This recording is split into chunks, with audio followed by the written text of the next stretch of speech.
Friday, June 22nd. Right now, Beth Ann is probably still out on her big date. I'm going to have to hear every little detail tomorrow. Today, I stopped over at her house, and she modeled about 15 outfits, still trying to decide what she was going to wear. Honestly, I don't see what all the fuss is about. Guys never notice anyway. She finally decided on a red blouse and white slacks.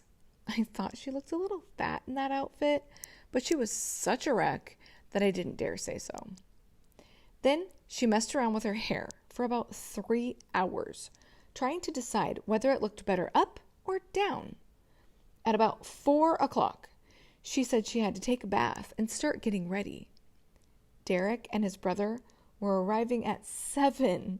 I sure hope she had enough time. Maybe I am a little jealous, but also I am sort of happy for her because she thinks this is such a big deal. I don't think I would want to go out with someone I had never met before, though. I mean, what if you didn't like the guy? I guess you could probably tell from the play I wrote yesterday that dear old Maggie got permission from Dad to go to the big party on Saturday with Kenny. Cinderella Maggie has to be home at midnight, though.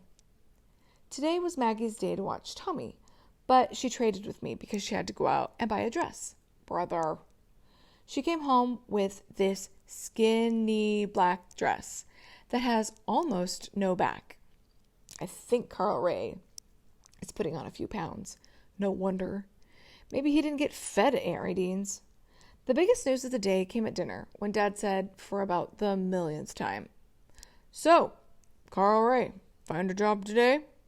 Carl Ray nodded. We almost missed it because we are so used to him saying, or nope. Dad said, "Does that mean?" Mom said, "You gotta." And for the first time since Carl Ray arrived, he actually grinned. "Yup," he said. Boy, did Dad look happy. Well, now that's great news. "Sure is, Carl Ray," I said, and all around the table, everyone was saying, "Wow," and "Good," and "My, oh my." Carl Ray kept grinning. He actually had to stop shoveling food into his mouth because he was grinning so much. This is how it went after that. "So, where is this new job?" "Hardware store."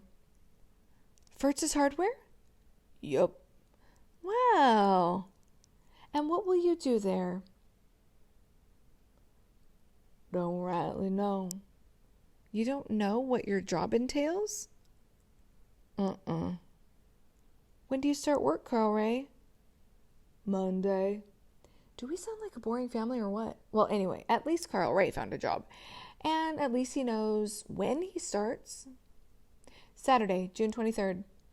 I can hardly believe it, but I've almost filled up this whole journal, and I've only been writing 2 weeks.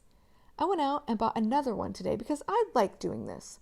It makes it easier to go to bed at night for some reason. Today was your regular Saturday. Got a plate, good old Alski's ham and hot bread for lunch. This time, Mom didn't make us wait for Carl Ray to hog it all first. Waited around for Master Carl Ray to get up so I could make a stupid bed. 7 more days of this slavery. Watched Carl Ray sit in front of the TV. Went over to Beth Ann's. Beth Ann was acting as if she'd just been crowned the Queen of Easton or something. I'd never seen her like that. When I went over there, she was lying on her bed dressed in one of her sister Judy's flimsy nightgowns. Pink nylon. Ugh. Flipping through 17, which is a magazine. She didn't even seem happy to see me. "Oh, hi there," she said. She kept flipping through the magazine. "Well?" She turned a page. "Do you like this outfit?" She held it up for me to see. "Not really." She flipped to the next page. "Well?" I was beginning to feel a little invisible. She was studying an underwear ad. "Aren't you going to tell me about last night?" Normally she would have been pouring out every single detail, even if she and her parents had gone to the Tasty Freeze. "Oh," she put the magazine down. and stretched out on the bed, fixing the nightgown as if someone was going to take her picture. Then she got this dreamy look on her face and said, "It was divine." Divine?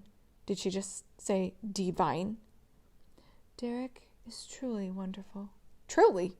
Where did you get these words like divine and truly? "He's truly precious." Truly precious? I thought I was going to gag. She sounded just like Christy and Megan at school. "Beth Ann, just tell me what you did, huh? Did you go to the drive-in?" She nodded and got this big smile on her face. "With Judy and what's his name?" "Gregory. Derek's brother's name is Gregory." "Okay. With Judy and Gregory?" "Yes." This was driving me crazy. Beth Ann normally would tell you what everyone wore and what color the car was and what color the interior of the car was and if it was clean or dirty, and then she would get on to what time he picked her up and what her mother said and what her father said and on and on and on. Then she sat up and said, "So what are you doing tonight?" "Nothing. Want to go to the movies or something?" She started winding a piece of her hair around her finger. "Oh, I'd love to, Mary Lou, but I can't. Derek and I are going to some party with Judy and Gregory." I went home. It really bothered me all day that she didn't tell me anything about her date, and that she dropped that bit about her and Derek going out again. Dropped it like some big bomb right on my head. I didn't think best friends did that sort of thing. Even though our house was full of people all day, I kept having this lonely feeling. It was really strange. Am I jealous? I'll probably never have a date. I'll probably go on and on, watching Maggie and Beth Ann be all soppy over boys, and I'll probably wake up one day and be 75 years old, in my wheelchair, with drool running down my chin, and I will still never, not ever, have been on a date. It didn't help matters that Maggie spent the entire day soaking in the tub and doing her nails and fixing her hair. I have to admit, though, that she looked terrific when she got ready to go.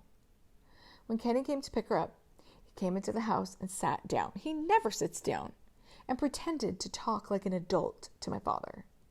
He said, "Hello, Mr. Finney, sir." My dad just sort of smiled. "Hello, Kenny." "Have you had a nice day, Mr. Finney, sir?" "Yes." Kenny kept turning his head. I think his collar was too small. He was all dressed up in a gray suit and a white shirt and a blue tie.